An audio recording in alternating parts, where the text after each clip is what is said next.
বলবেন, কি বার্তা দেবেন?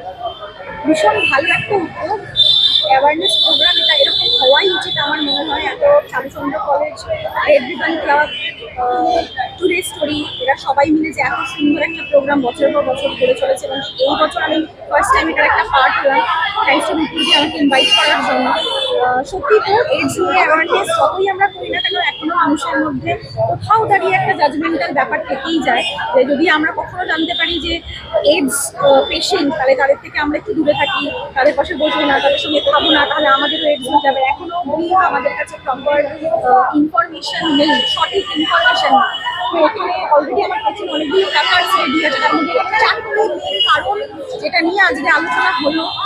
সেই কারণগুলো আমরা একটা দুটো কারণ আমাদের ভীষণভাবে প্রচলিত রয়েছে, যে আমরা যাদের ইউজ নিডল না ইউজ করি, আনপ্রোটেক্টেড সেক্স না করি, কিন্তু তাছাড়াও আরো দুটো কারণ আছে, সেগুলোর জন্য কিন্তু এইডস হয়। এবং ছোট বাচ্চাদের এইডস তাহলে কি করে হচ্ছে সেটা একটা ভাবার বিষয়, তার জন্যই কিন্তু বাকি দুটো কারণ আছে।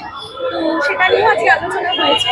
অনেকে অনেক কিছু জানতাম না, আজকে আরো এডুকেটেড হলাম, আরো জানলাম, এবং যেগুলো আমরা সঠিকভাবে জানলাম আপনাদের থ্রু দিয়ে সবার মধ্যিখানে সেটা পৌঁছে যাবে, সবাই আরো জানবে, এবং সেইভাবেই একে অপরের সঙ্গে যাতে আমরা সঠিক ইনফরমেশন পাস করি সেটাকে আমি আশা রাখবো।